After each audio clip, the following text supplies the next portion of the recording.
The series begins with our protagonist standing inside his modest restaurant, waiting eagerly for his wife and his father to arrive so they can celebrate his wedding anniversary together.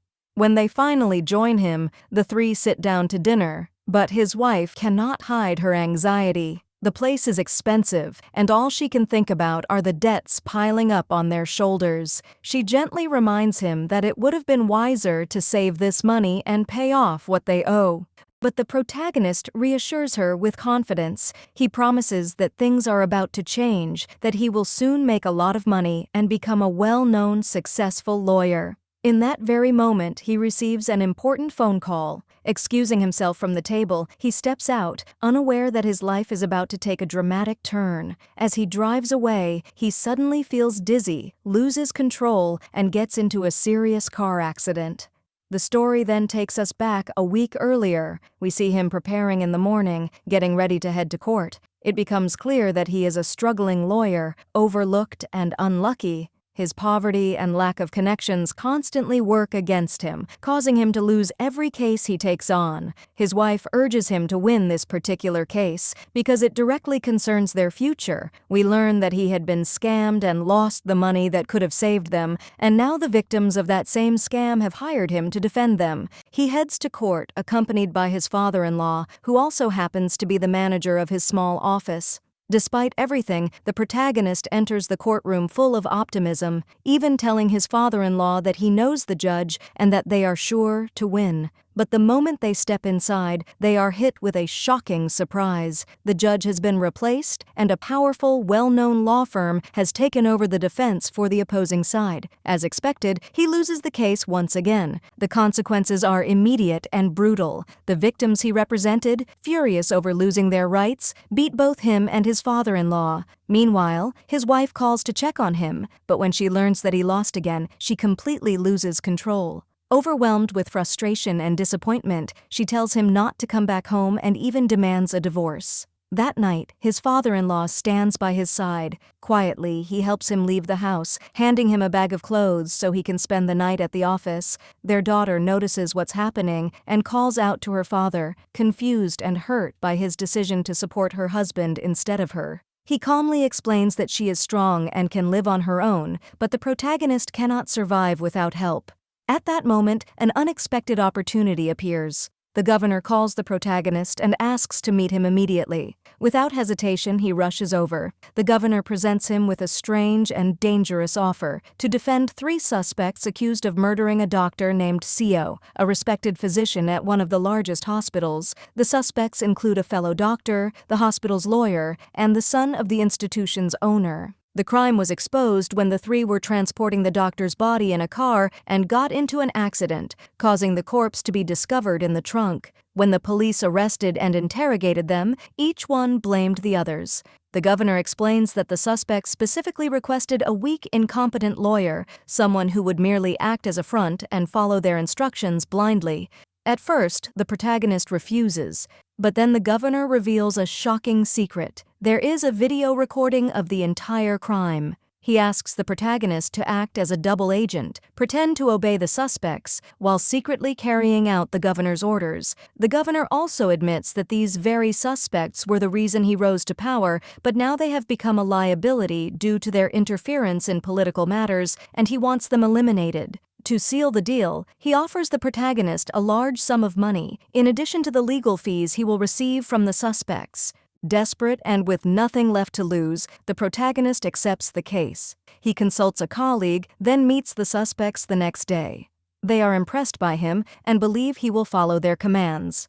Suddenly, the governor calls them, informing them that news about the crime video has begun to spread. Alarmed, they end the call and dismiss the protagonist, but this was all part of his plan. He had already arranged for his colleague to leak that information. Before leaving the holding cell, he secretly plants a listening device, allowing him to overhear the suspects. From their conversation, he learns that the video is in the possession of the murdered doctor's wife. He immediately heads to her with the governor. However, just moments before they arrive, a hired assassin attacks her. She manages to cry out for help, and they rush in to save her. During the chaos, they hear a recording confirming that she indeed has the video. The protagonist pressures her, warning that she could be imprisoned for hiding evidence in a murder case. Under pressure, she hands over the recording and reveals the name of a fourth person involved, a powerful businessman with immense influence. When the protagonist finally watches the video, the truth becomes horrifyingly clear. The three suspects are seen murdering the doctor because he refused to hand over confidential research papers they wanted.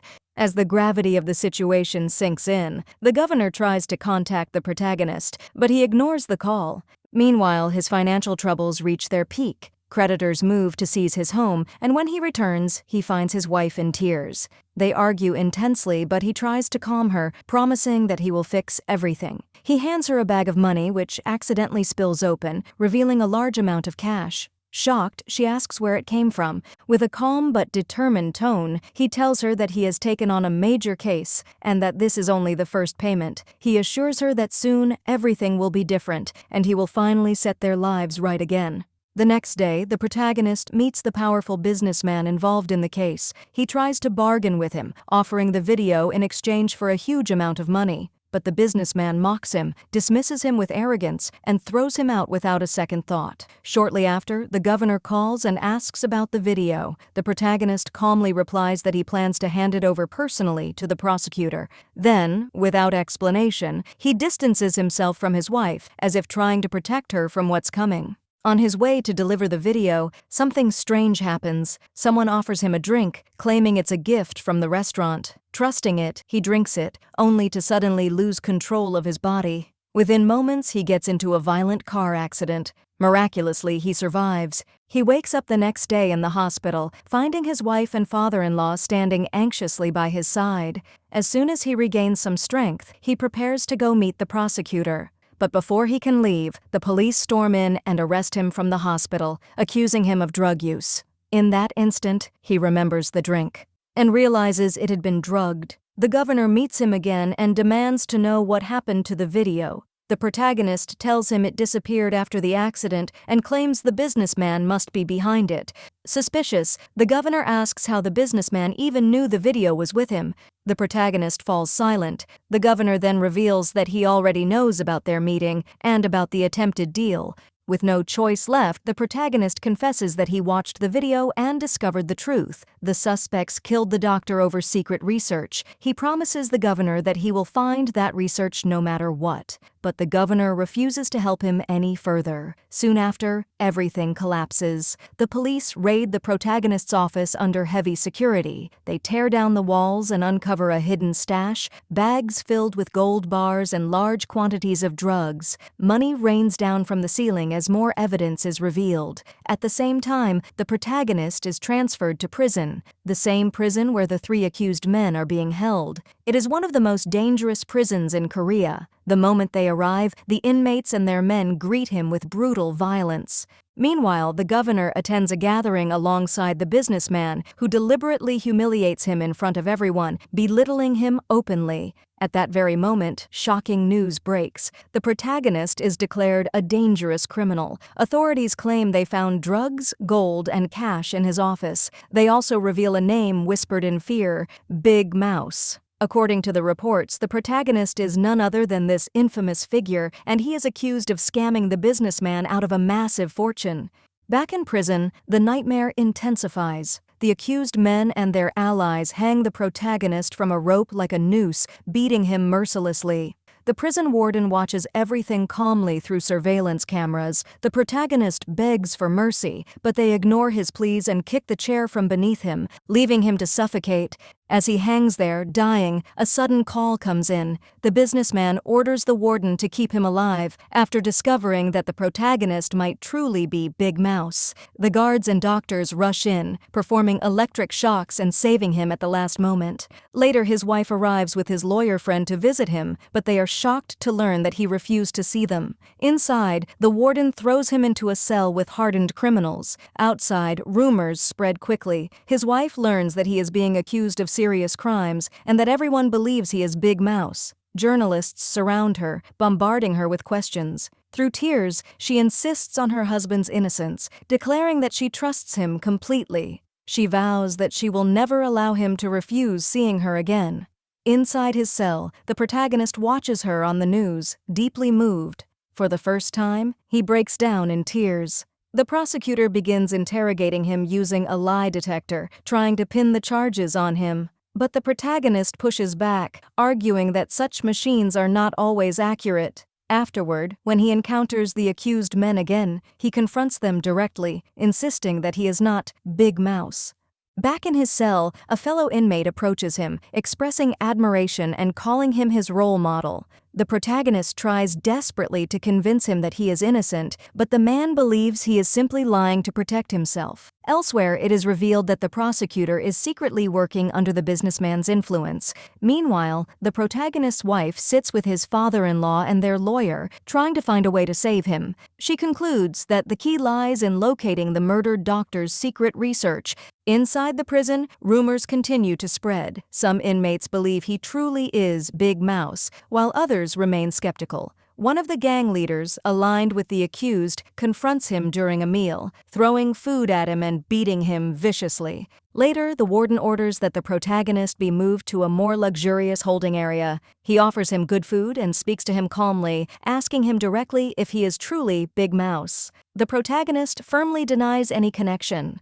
At that moment, the warden's expression darkens. Without warning, he strikes him and orders his assistant to place him in solitary confinement for 5 days.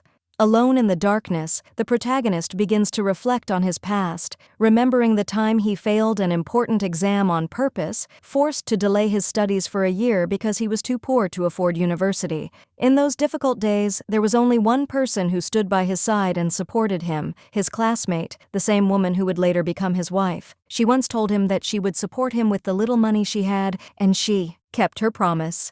With her help, the protagonist was able to enter university, finish his studies, and eventually open his own law office. Now, however, we see him sitting alone in solitary confinement, completely broken. Tears stream down his face as he repeats over and over that he wants to end his life. In his despair, he vows that before dying, he will expose the accused men and the powerful businessman in a suicide note that will reveal everything.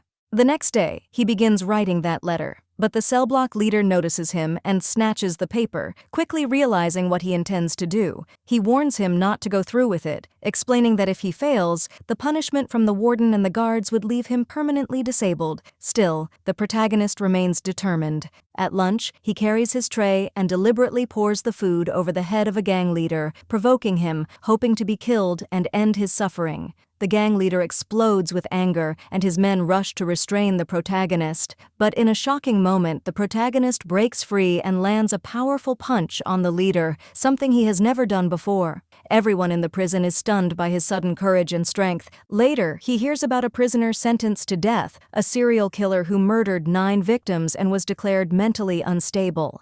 The protagonist approaches him and provokes him, asking to be killed and become his 10th victim. The killer pulls out a weapon, and the protagonist pushes him further, insulting him and even bringing up his mother, slapping him repeatedly. But instead of attacking, the killer suddenly collapses, breaking down emotionally at the mention of his mother. The entire prison begins to talk about the protagonist. Some now see him as dangerous, a man no one can stand against, and he earns their respect. Yet, ironically, this newfound reputation makes it harder for him to carry out his plan to die. He then overhears a story about another prisoner who was shot and killed while trying to escape. Inspired, he decides to attempt the same fate. That night, he puts his plan into action. As the guards surround him with weapons drawn, he shouts at them, demanding that they kill him. But the warden suddenly orders them to stand down, and he is dragged back to his cell alive once again.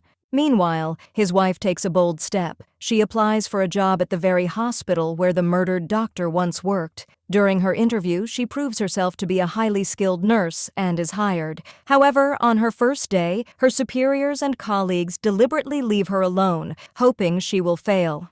Instead, she handles everything with professionalism. When one patient suddenly goes into cardiac arrest, she immediately calls for help, but no one responds. Forced to act alone, she performs CPR and manages to save the patient's life. But instead of praise, the hospital director and staff reprimand her. Her supervisor coldly explains that the families of cancer patients on the 17th floor had requested that their loved ones not be resuscitated under any circumstances. Shocked and disturbed, she begins to sense that something is very wrong. Soon after, she witnesses a hospital employee persuading a patient's family member to sign a "do not resuscitate" order. This deepens her suspicion. She later tells her father that this must somehow be connected to the murdered doctor's secret research. At the same time, the lawyer informs her that the protagonist had asked him to deliver divorce papers for her to sign. Furious, she refuses to divorce him, rejecting the idea completely. Back in prison, the warden gathers the inmates and reveals a new system, dividing them into strict classes. The protagonist objects, demanding that the warden respect the law. Instead of punishing him directly, the warden is intrigued and assigns him to the lowest class as a form of control. The accused men, still watching him closely, send another inmate to kill him. The protagonist tries to escape, but the attacker overpowers him and attempts to finish him off. At the last second, the guards intervene and save him. The warden later tells him that his life is only being spared because the businessman ordered it, believing that he might truly be Big Mouse. He coldly warns that once the truth is revealed, both he and his family will be killed. But the protagonist, no longer afraid, stares back at him and boldly claims that he is Big Mouse. Elsewhere, the governor attends an interrogation session led by the prosecutor, and it is revealed that the hospital director is actually connected to him. Meanwhile, the protagonist and the lowest-class prisoners are forced to work in the prison's sewage system, treated like less than human. The guards give them inedible food, and when they protest, they are ignored. The protagonist then takes a stand. He tells the others to follow him if they want to eat. Together, they fill buckets with filthy sewage water and march toward the guards. In a shocking act of defiance, the protagonist throws the sewage water directly at them, in front of all the prisoners, marking the beginning of his transformation from a broken man into someone far more dangerous. The warden arrives furious, but the protagonist stands his ground until the very last moment. Without fear, he threatens the warden, warning that he will harm him and his family if he continues to push him. Surprisingly, the warden gives in and allows him to eat with the rest of the prisoners. In that moment, the protagonist achieves a symbolic victory, not just for himself, but for all the inmates who feel a sense of triumph through him. Later, his wife comes to visit him. She scolds him for wanting to divorce her, but he asks her to move on and live her life, explaining that he will either be executed or spend the rest of his life behind bars. But she refuses to abandon him. Instead, she stands firm, promising that she will prove his innocence no matter what. Because of his defiance, the warden throws him back into solitary confinement. Yet when he is finally released, one of the inmates from his group rushes to him, asking him to become their leader. He agrees, but on one condition. He tells his cellmate to spread the word. Anyone who joins them will have one wish granted. The message spreads throughout the prison, but only 2 prisoners accept the offer. The first is the cell block leader, whose wish is heartbreaking. He wants to find his daughter, who disappeared a year ago. He explains that he ended up in prison while searching for her. The second is the mentally unstable prisoner. He asks the protagonist to help his mother undergo surgery, revealing that she is suffering from cancer. He gives the name of the hospital where she is being treated, a hospital that turns out to be the same one run by the governor's wife. Meanwhile, the accused men strike a deal with the warden. They offer him a large sum of money in exchange for one chance to eliminate the protagonist. Once again, they send the same inmate, this time with several others, to finish the job. A violent clash erupts. The protagonist's allies defend him, but in a shocking twist, the mentally unstable prisoner betrays him and tries to stab him. At the last second, the cell block leader steps in and takes the blow in his place. Guards rush in and stop the chaos, taking the injured man to the hospital. The warden punishes everyone involved, throwing the protagonist, his ally, and the attackers into solitary confinement. Outside the prison, his wife takes a bold step. She attends a hospital conference and publicly announces that she possesses the late Dr. Seo's research. Soon after, the protagonist and his ally are released from solitary confinement. Meanwhile, the prisoner who attempted to kill him is found dead in his cell, having taken his own life. The other inmates begin to believe that the protagonist was behind it, and their respect and fear of him grows even stronger.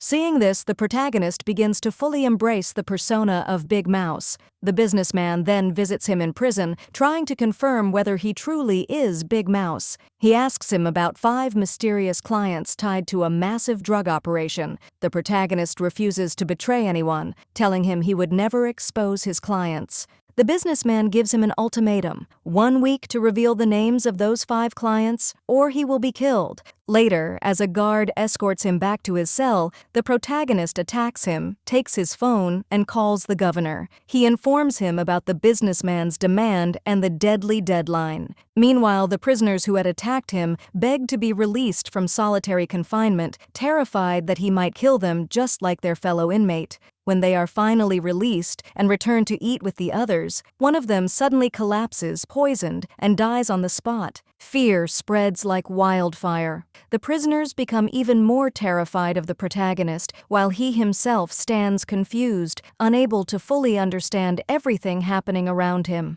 At the same time, the governor meets the protagonist's wife and hands her a document, asking her to deliver it to her husband. She visits him the next day and gives it to him, then asks whether she can trust the governor. The protagonist tells her that they have no choice. He is the only one who might be able to help them. Elsewhere, the businessman meets with the prosecutor and reveals a shocking truth. The list of names they gave the governor was fake, random names written just to trap the protagonist. Back in prison, rumors about the protagonist's power grow. The inmates begin placing bets, claiming he can eliminate the 3 accused men before the end of the month. His ally collects the bets, but is caught by the warden's men, beaten, and brought before the protagonist. Instead of backing down, the protagonist boldly declares that everyone who bet on him will win. One of the accused men wagers a large sum against him, confident that he will fail to name Big Mouse's clients.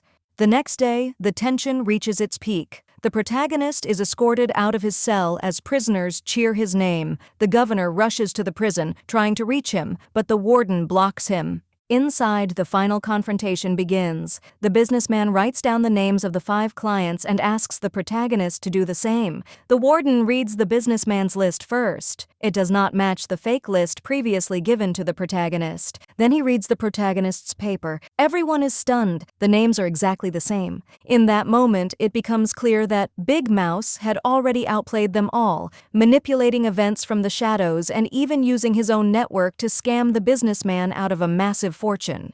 The business manager, who had been on the run, is eventually captured by the police. During the interrogation, the prosecutor questions him about Big Mouse. The man admits that he had encountered Big Mouse once before, but never saw his face. The prosecutor then shows him a photo of the protagonist and pressures him to lie, insisting that he identify him as Big Mouse.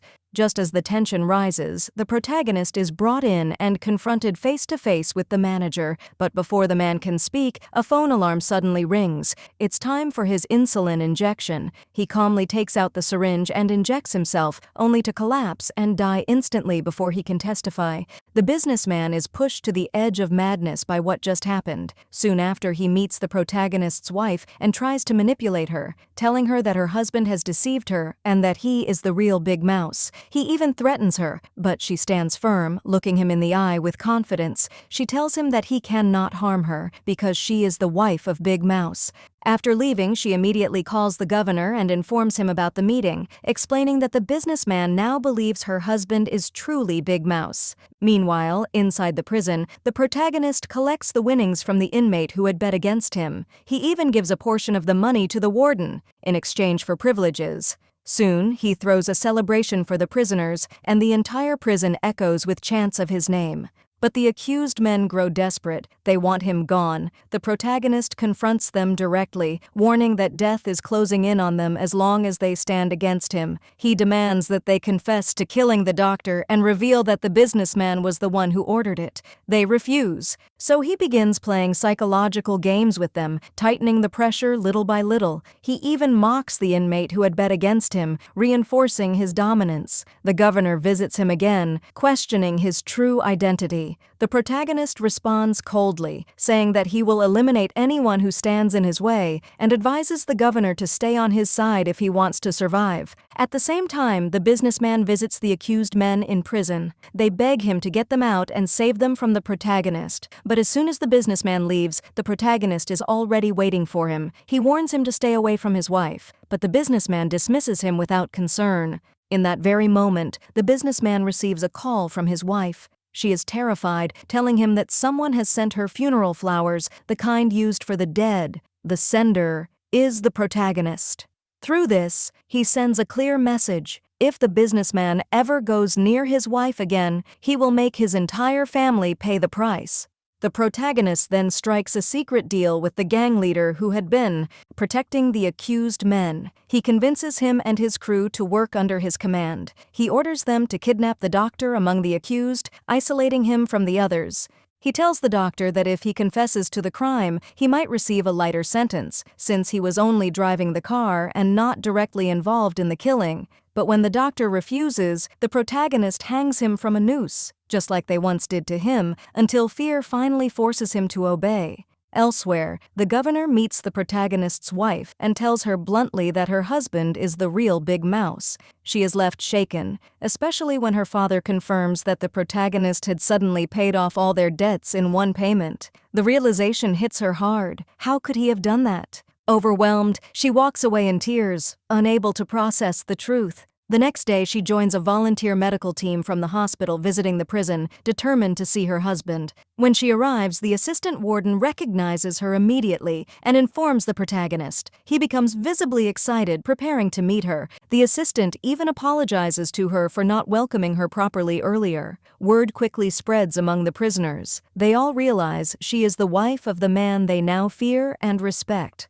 One by one, they greet her with deep respect, leaving her colleagues confused by the unusual scene. The protagonist arranges for her to visit him in the VIP cell area. He smiles the moment he sees her, but his expression changes when he notices her sadness. He realizes that she doubts him. Before they can speak freely, he notices the warden spying on them, so he takes her outside into the prison yard. There, he finally tells her the truth. He explains that the day before the bet, someone attacked him, choked him until he lost consciousness, and left behind a paper containing the real names of the clients. Later, when he saw the governor approaching him before the bet, he realized that the list the governor had was fake. He confesses that the real Big Mouse is someone else, someone secretly helping him, and that he has been forced to pretend to be Big Mouse just to survive inside the prison. Hearing this, her anger fades, and she begins to understand. She returns to her colleagues and continues helping serve food to the prisoners. When the protagonist enters to eat, the entire prison greets him with respect in front of her and her co-workers.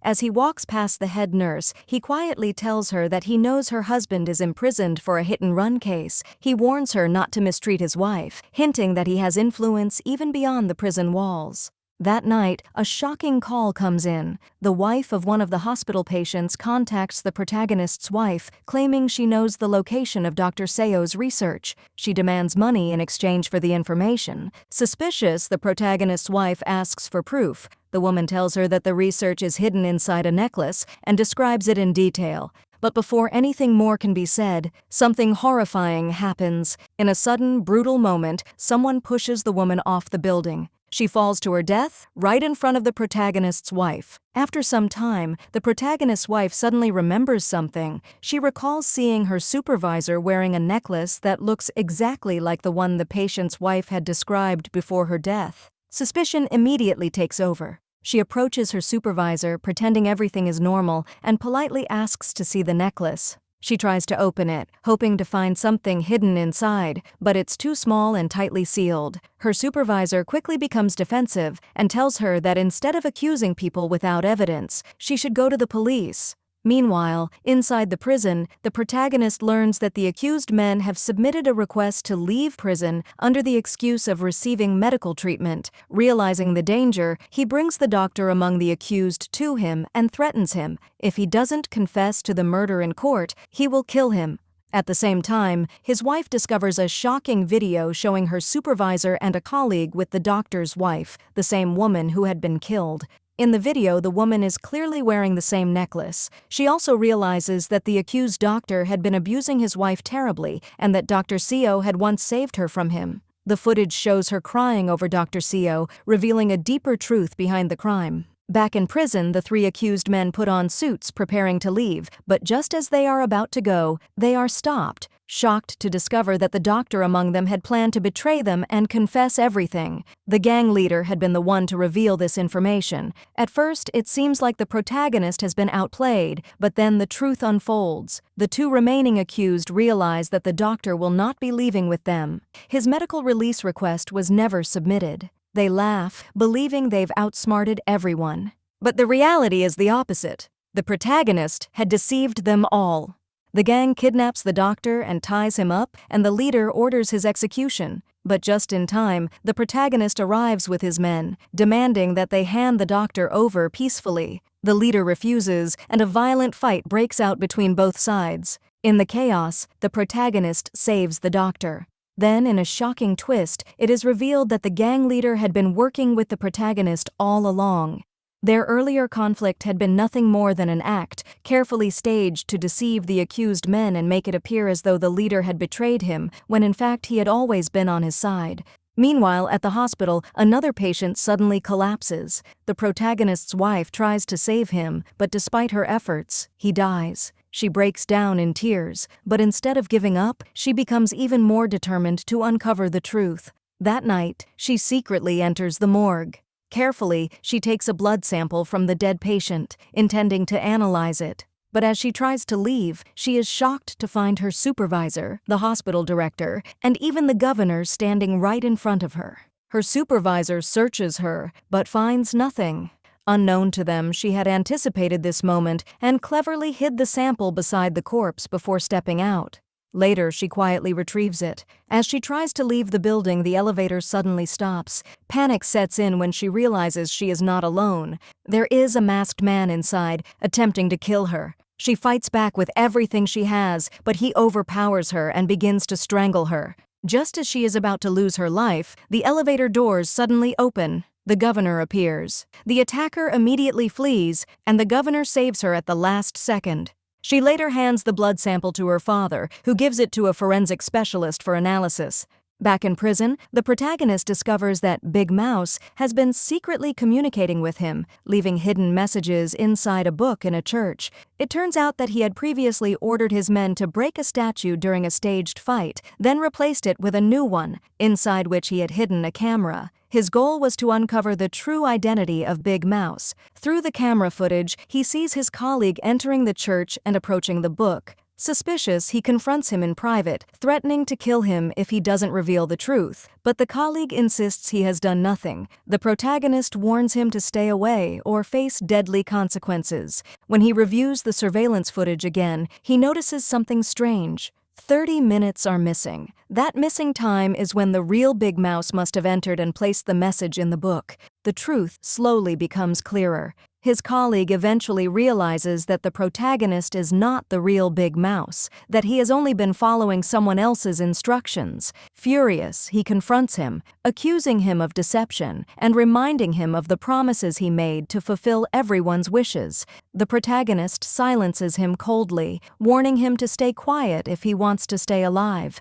Meanwhile, the businessman visits the protagonist's cellmate and offers him a deal: freedom in exchange for carrying out a task. He hands him several juice bottles and instructs him to distribute them among the inmates. One specific bottle is meant for the protagonist. He explains that once the protagonist drinks it, he will suffer severe stomach pain. The cellmate follows the orders. He gives the juice to the protagonist, who drinks it without suspicion. Soon after, he collapses in pain and is rushed to the hospital by ambulance. At that very moment, his wife and her father are on their way to visit him. When they learn from his cellmate that he has been taken to the hospital, they immediately rush after the ambulance, fear and urgency driving them forward, unsure of what awaits them next. The protagonist's wife takes him to the same hospital where she works. She stays by his side, taking care of him until his condition improves. Once he recovers, he is discharged and prepared to be transferred back to prison. But on the way, everything goes wrong.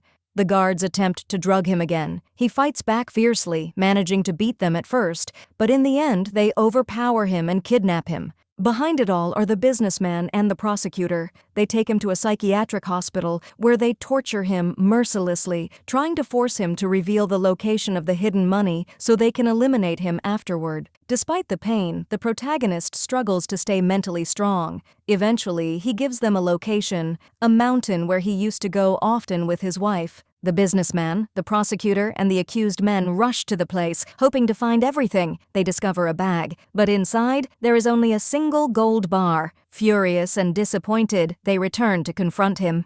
The protagonist is genuinely surprised that they even found that one gold bar, and in that moment, he realizes something. Big Mouse has been watching everything. Trying to buy time, he tells the businessman that he will reveal the rest of the gold, but only after he gets food. He begins eating slowly, stalling for as long as possible. At that very moment, chaos erupts. A fire breaks out in the hospital, firefighters rush in, and among them is the protagonist's ally, disguised. He quickly reaches him, hands him a car key, and tells him to escape immediately. The protagonist escapes, but the businessman's men chase the car, only to realize too late that it's his ally driving it. A high-speed chase follows, ending in a tragic crash that kills the ally instantly. The protagonist sees his friend's lifeless body and drives away, shattered. Now everything spirals out of control. The police launch a massive manhunt for him, searching everywhere. He goes into hiding, then contacts his wife and asks her to announce that he will appear in a live broadcast at the exact same time as the trial of the 3 accused men. Soon, the entire nation watches as he appears live. He asks his wife to stream the courtroom proceedings, and as he begins speaking, something unbelievable happens. Every detail he predicts starts unfolding seconds later in real time. He declares that the court will rule the accused innocent and that the prosecutor is working for them. And exactly as he says, it happens. He reveals that he had once possessed the video of the murder but was ambushed on his way to deliver it, and it was taken from him. He explains that he knows every detail of the case because he was originally assigned as their defense lawyer. Inside the courtroom, the businessman signals the prosecutor to request a break. During that break, he meets with the doctor's wife, who makes a deal. She demands a divorce and all her rights from her husband, and in return, she will hand over Dr. Seo's research. She also reveals the protagonist's location. Immediately, the businessman sends a police force to arrest him. Back in court, the judge resumes the session and officially declares the 3 accused men not guilty. Reporters surround them and the prosecutor, but suddenly, a large truck pulls up in front of the courthouse. A giant screen lights up. On it, a video begins to play, showing the businessman speaking with the doctor's wife, openly discussing the murder of Dr. Seo and the involvement of the accused men. Every word is broadcast live. The businessman realizes too late he has been exposed. The truck doors open, and the protagonist steps out. He walks forward calmly, standing in front of the accused men and the prosecutor. He tells the prosecutor that he has no grounds to appeal the verdict. Then, leaning closer, he whispers that he will not rest until all of them are imprisoned. Turning to the media, he declares that he is not Big Mouse and that he will soon prove it. Meanwhile, chaos erupts. The businessman's men attack the doctor's wife, along with the protagonist's father-in-law and his friend, in retaliation for exposing them. But the governor arrives just in time and forces the businessman to back off. The police then arrest the protagonist and return him to prison. Later, his lawyer friend brings him unexpected news. His cellmate, the one believed to be dead, is actually alive and recovering in the hospital. Shocked, the protagonist asks him to deliver a message to that man, asking him one question: who is the real Big Mouse? The businessman visits him again in prison, offering him a deal: join him in a major investment, and in return, he will repay the money he lost. It's clear that the businessman still believes the protagonist is Big Mouse. At the same time, a deeper truth is revealed. The governor, the businessman, and the accused men all answer to a higher authority, a powerful figure who controls them from the shadows. The accused men confront this leader, warning him that if they are imprisoned, he will be exposed as well. But he silences them coldly, telling them that they cannot threaten him, and that they must face the consequences of their actions. Then the governor enters, handing over Dr. Seo's research to this leader. He assures him that nothing can threaten him anymore. But as he leaves, the accused men confront the governor, and the truth finally comes out. It was the governor who orchestrated everything. He was the one who planned the murder of Dr. Seo. Afterward, he arranged for the accident that exposed the body, ensuring that the 3 accused men would be caught and take the blame. Now he looks at them without remorse and blames them for ruining his perfectly planned crime. After that, a hidden truth begins to unfold. We see a secret vault being opened, one that had remained concealed all this time. Inside, it is filled with gold bars stacked in silence, along with highly confidential files that clearly hold dangerous secrets. At the same time, the forensic doctor who had been analyzing the blood sample from the deceased patient finishes his work and goes directly to the hospital director to deliver the results. During their conversation, he reveals that it was the protagonist's wife who had asked him to analyze the sample. This immediately raises suspicion. The director wastes no time. She summons the protagonist's wife and confronts her. With a cold and threatening tone, she orders her to resign immediately, warning her that if she refuses, she will file a legal case against her for misconduct. With no real choice left, the protagonist's wife is forced to resign from her job, leaving the hospital under pressure and frustration, but with even stronger determination to uncover the truth behind everything happening there. Meanwhile, Big Mouse leaves another mysterious message for the protagonist, telling him that if he wants to learn important secrets, he should come to the church at exactly 8 o'clock. The protagonist follows the instructions carefully and waits at the church, watching the clock tick closer to the hour. But when the clock strikes 8, instead of Big Mouse appearing, the prison warden suddenly shows up and boldly claims that he himself is the real Big Mouse. Despite the shocking statement, the protagonist refuses to believe him. Calm but firm, he tells him to pass a message to the real Big Mouse that he wants to meet him face to face. At the same time, an opportunity opens up inside the prison. An announcement is made that the prison is in need of a nurse, and the protagonist's wife immediately decides to apply. When she arrives, she is surprised to find her former supervisor from the hospital there, along with another nurse. They are all competing for the same position. During this moment, chaos suddenly erupts when the mentally unstable prisoner begins attacking another inmate. The guards respond by electrocuting him, causing him to collapse and lose his ability to speak. Without hesitation, the protagonist's wife rushes in, saves him, and stabilizes his condition. Her quick thinking and professionalism impress the administration, and she is chosen for the job.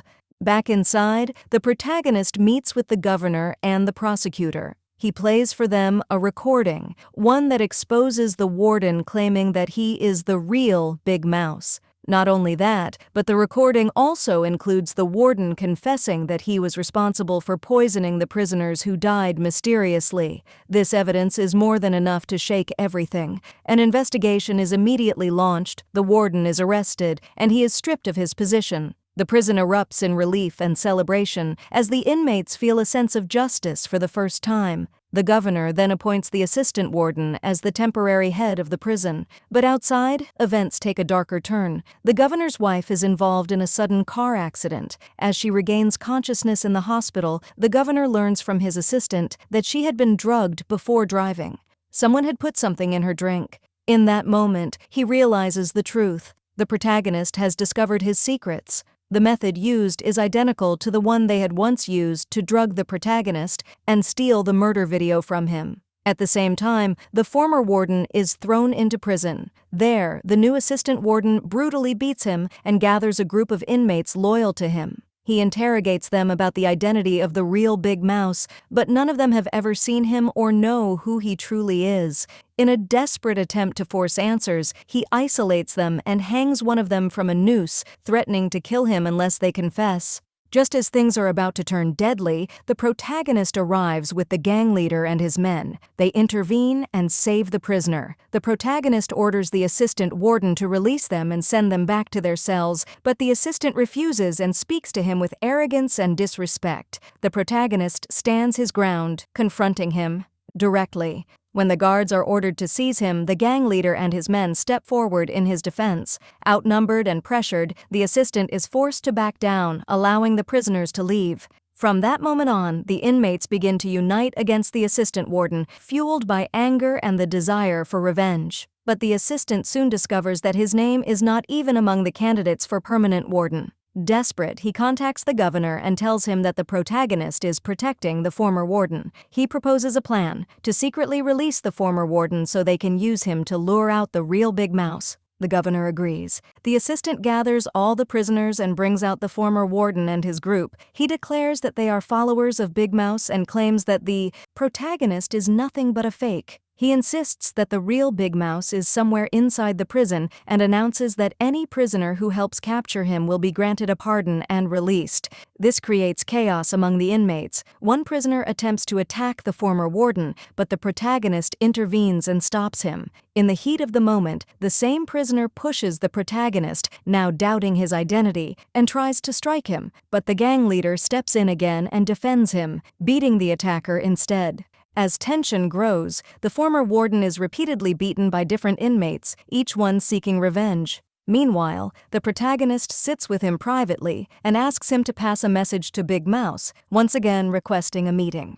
Elsewhere, tragedy strikes. The accused doctor learns where his wife is and goes to confront her. When he arrives, she pulls a knife, trying to defend herself and escape. But he overpowers her and kills her in cold blood. Shortly after, the governor arrives at the scene and finds her dead, with the doctor sitting beside her. Without hesitation, the governor calls the assistant warden and gives him strict orders. The assistant immediately begins preparing for chaos inside the prison. He instructs the guards to create unrest among the inmates and secretly orders the execution of both the protagonist and his wife. And just as the assistant warden had planned, the situation inside the prison explodes into chaos. He deliberately provokes the inmates, turning the entire prison into a battlefield of unrest and violence.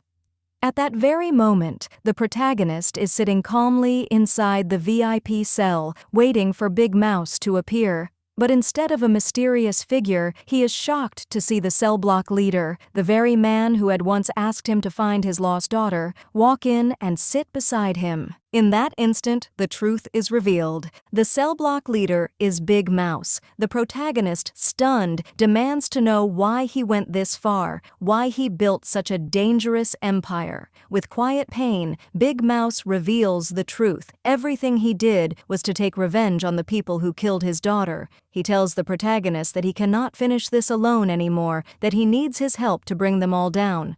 Before they can continue, urgent news arrives. The guards have stormed the medical ward, attempting to kill the protagonist's wife. Without hesitation, Big Mouse orders him to go save her. As he rushes out, the guards intercept him and begin beating him brutally. But just as things seem hopeless, the gang leader and his men intervene, fighting back and saving him. Meanwhile, the guards break into the medical room and attack his wife, but in an unexpected twist, the mentally unstable prisoner steps in and protects her.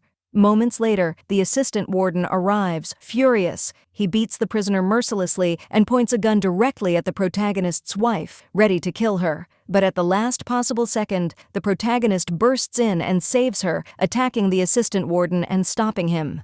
Then, suddenly, Big Mouse himself appears, along with the former warden. As chaos reaches its peak, Big Mouse turns to the former warden and signals him, and without hesitation, the former warden shoots and kills the assistant. The situation spirals out of control as the police surround the entire area, preparing to eliminate everyone inside. With no way out, the protagonist turns to Big Mouse and tells him that there is only one solution left. He must accept the deal he once offered him. The deal is simple but dangerous. Big Mouse must surrender himself and confess that he is the real Big Mouse. In return, the protagonist promises that once he is released and cleared, he will personally take revenge on those who killed Big Mouse's daughter. After a moment of silence, Big Mouse agrees. Knowing that the governor is behind everything, the protagonist immediately contacts the businessman and tells him that he is ready to hand over the real Big Mouse. Soon, the businessman arrives at the prison alongside the prosecutor, and the governor follows closely behind. In front of everyone, the protagonist hands Big Mouse over. The businessman claps, impressed, praising the protagonist for his intelligence. Shortly after, the protagonist is declared innocent and released from prison. His life changes overnight. He opens a massive law firm and quickly becomes the most famous lawyer in the country. At the same time, he publicly announces that he will defend Big Mouse. This creates shockwaves. The president had just approved increasing investments for the businessman's company after Big Mouse's capture. But when the protagonist openly supports Big Mouse and files for his release on bail, everything changes. The governor pressures the president, promising that he will handle the situation if Big Mouse is released. Eventually, Big Mouse is granted bail. The protagonist personally takes him to his restaurant. But just as they are about to leave, a sudden explosion destroys the place, killing Big Mouse instantly. Before the protagonist can even process what happened, an assassin appears and attacks him, attempting to finish him off. But once again, his ally arrives at the last moment and saves him, promising that he will protect both him and his wife. It is then revealed that Big Mouse is not just a man, it is an entire secret organization. The protagonist recalls that Big Mouse once told him someone inside the organization had ordered his protection when he first entered prison. When he asks his ally about it, the ally denies being the one who gave that order. He explains that he only recently joined the organization and that no one could issue such a command unless they were one of the top 3 leaders. The protagonist asks who these 3 leaders are, but his ally refuses to answer. Instead, he tells him that there will soon be a meeting of the organization and he will find his answers there. When they arrive, the meeting turns out to be something unexpected. It is a funeral for Big Mouse. The highest-ranking members of the organization are present, including powerful figures from different sectors. Among them, the protagonist is shocked to see the former warden, who has been released on bail. When he asks about his rank, his ally tells him that the former warden is the 3rd highest member of the organization. Then, a recorded video from Big Mouse is played. In it, he leaves a final message, naming the protagonist as his successor, the new leader of the organization. The former warden immediately objects, accusing the protagonist of fabricating the video. But before things can escalate further, another shocking truth emerges. The protagonist's own lawyer friend steps forward and calmly admits that he was the one secretly acting as Big Mouse all along. It is revealed that he is the 2nd most powerful figure in the organization, right below the original Big Mouse. The protagonist stands frozen in shock as the truth crashes down on him. The person he trusted the most was the one who had been manipulating everything from the very beginning, even the order to protect him when he first entered prison. After everything that had been revealed, the protagonist finally sits down with his closest friend, the one he had trusted all along, and demands the full truth. Slowly, the hidden story begins to unfold. He learns that Big Mouse's daughter had been a reporter, a brave woman who had been investigating the secret research of Dr. Seo. Her investigation had brought her dangerously close to exposing powerful figures, and because of that, she was killed.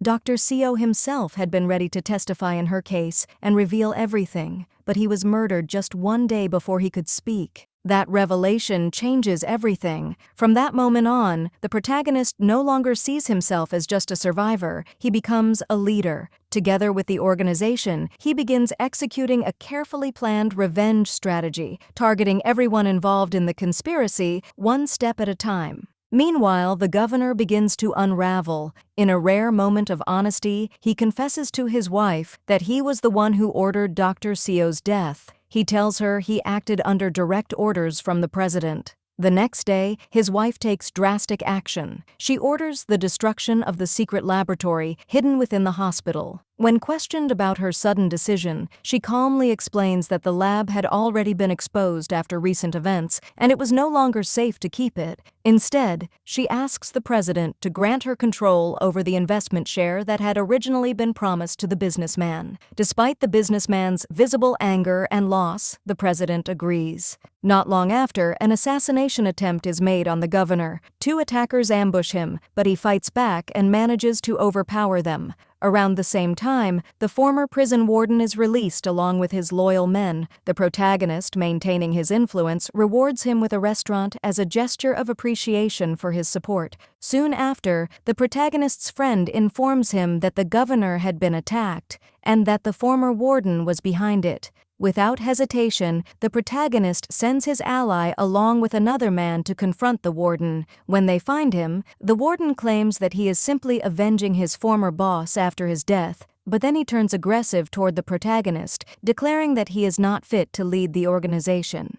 Before things escalate further, the protagonist's friend strikes the warden with a billiard ball, knocking him down. They tie him up inside a car, pour gasoline over it, and prepare to burn him alive. But at the last moment, it is revealed that this was only a threat. The protagonist intervenes, ordering them to bring the warden to him. He tells him that his revenge will be slow and painful, that killing him instantly would be too merciful. As the political tension rises, reporters surround the governor, asking about the recent attack. He confidently assures them that he is fine and announces that he has no intention of running for governor again. Instead, he will run for parliament. But almost immediately after, the protagonist shocks the public by announcing his own candidacy for governor. He approaches the businessman, asking for his support in the election and requesting a meeting with the president. The meeting is arranged. When the protagonist enters, the governor is already there, and he is visibly shocked to see him. The protagonist greets the president with confidence and begins explaining that one of the top members of the Big Mouse organization has now taken control and is planning to kill him and his family. He asks the president for support, promising that if he becomes governor, he will use his power to serve him.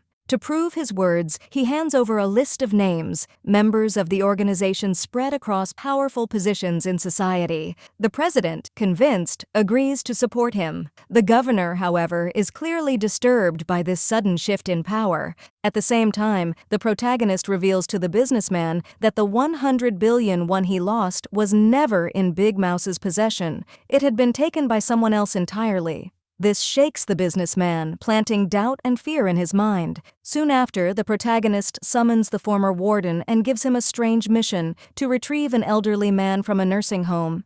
Meanwhile, the president prepares for his birthday celebration, and the protagonist and his wife are invited to attend. But just before leaving, the protagonist receives a message from the warden. Sensing something urgent, he tells his wife to go ahead without him and leaves to meet him. Unbeknownst to him, his ally begins following the warden and his men, but they realize they are being watched. They ambush him, knock him unconscious, and take him away. At the celebration, the protagonist's wife greets the president warmly, but elsewhere, a trap is unfolding. The warden betrays the protagonist, tying him up and preparing to kill him. He calls the governor and shows him the moment, as if delivering proof of his loyalty. The protagonist's ally, barely conscious, manages to witness what is happening and calls the protagonist's wife, telling her that the warden has killed him and that the governor was behind it. In shock and grief, she rushes to confront the governor, hitting him in desperation. But he ignores her completely, getting into his car with a cold smile, satisfied with what he believes has happened.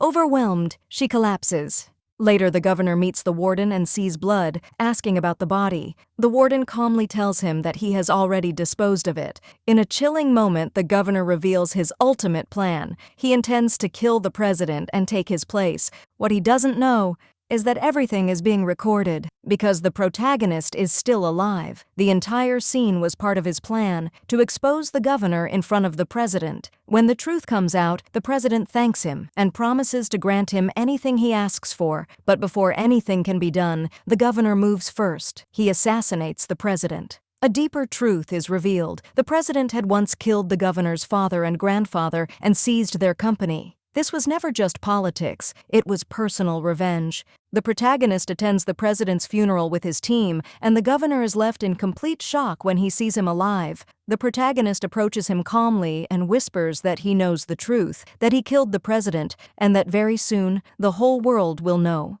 Meanwhile, the businessman meets with the president's lawyer to understand the inheritance. He learns that the president had distributed his wealth equally among them, but was planning to change his will before his death. The businessman realizes he may have lost everything. The protagonist later contacts him again, asking for his support in the election. But now that the president is gone, the businessman abandons him. Even when the protagonist confronts him and tells him the president was murdered, the businessman shows no interest. Power is all that matters to him. Still, the protagonist warns him that he will return and that he will force him to cooperate after the will is officially read. But the businessman mocks him, saying he has already seen the will and knows exactly what he has gained.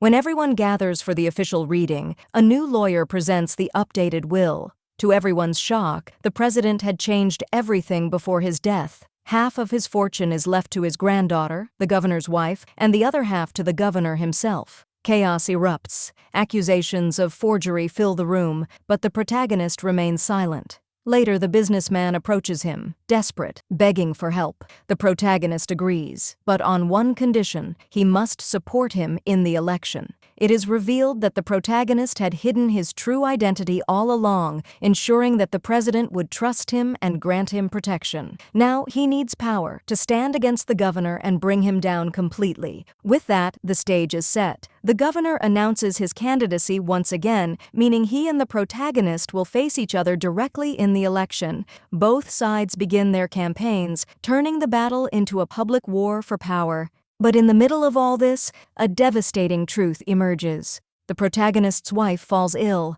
After undergoing medical tests, she receives the news that changes everything. She has cancer, and it is already in an advanced stage. She walks away silently, her heart heavy, carrying the weight of a battle far more personal than anything they have faced before. She sits with the protagonist and his team, holding back tears as she tries to stay strong. Despite her pain, she continues to support him, encouraging him not to give up, even as her illness slowly begins to take a toll on her. Her presence, fragile yet determined, becomes a source of strength for everyone around her. At the same time, the governor and his wife hold a high-level meeting with the board members of the media company. In a calculated move, they succeed in removing the businessman from his position as CEO. With that single decision, the businessman loses nearly all of his power and influence overnight, becoming just another piece in a much larger game. From him, the protagonist learns a crucial detail. The president had a son living in the United States, a man who had cut ties with his father long ago.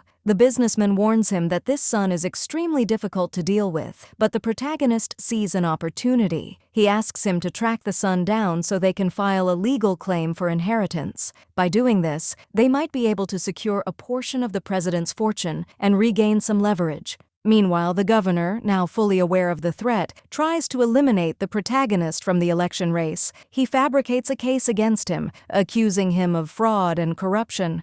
But the protagonist fights back, appearing on a televised interview where he confronts the accusations directly. During this time, his wife begins investigating the sewage explosion incident more deeply. Her search leads her to a fish farm that appears to be operating under a chemical company linked to the president. Sensing something suspicious, she gathers the protagonist's ally, the gang leader, and his men, and they storm the farm. There, they capture the manager and record a confession. He reveals that the farm is nothing more than a front, used to dispose of toxic waste coming from the chemical factory. The substance produced by the factory emits dangerous radiation, and the contaminated sewage water has been directly responsible for the rising number of cancer cases in the city, including the illness of the protagonist's wife. As the governor continues trying to pressure the protagonist to withdraw from the election, everything changes in a single moment. The protagonist's wife suddenly appears live on television during the interview.